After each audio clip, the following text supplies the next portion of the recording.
అందరికీ నమస్కారం. పోలి ఎవరు అన్నట్టుంటే, స్వర్గంలో పోలి వెళ్ళేటప్పుడు ఆహ్వానం పలికేది ఎవరు?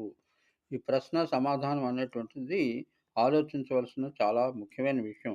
అంటే పోలిని ఆదర్శంగా తీసుకున్న మహిళామణులు బోలెడంత మంది ఉంటారు. కానీ ఏంటంటే, బొందితో స్వర్గం అంటే ఇంకా క్యాబినెట్ ర్యాంక్ మినిస్టరే ఎలక్షన్‌లో పోటీ చేయకుండా. దానికి స్వర్గానికి వెళ్ళింది అంటే పోలి వెళ్ళగలిగేది ఎందుకు వెళ్ళింది? ఆమె చేసినటువంటి పుణ్యకార్యములేంటి? ఇవన్నీ తెలుసుకొని మనం మాట్లాడాలి. అంటే పోలి వెళ్ళింది కదా! అని మనం పదేపాలు వెలిగించేసి మనం పంపించేస్తే మనం కూడా ఏలాడితే అయిపోదు. పేలాటాల్లోకి ఇవేమీ లొంగవు. తర్వాతేంటంటే పితృదేవతలు ఆహ్వానిస్తారు. మన పితృదేవతలు ఎవరైనా నరకంలో ఉంటే వాళ్ళకి మనం దారి చూపించాం కాబట్టి, వాళ్ళు కూడా మనకి స్వర్గంలో వాళ్ళతో పాటు ఆహ్వానిస్తారన్నది ఇది లక్ష్య సాధనలో ఒక సంవత్సరం కాదు. అనేక సంవత్సరాలు మనం సాధన చేస్తే ఏదో ఒక సంవత్సరంలో మనం కృతకృత్యులమవుతాము.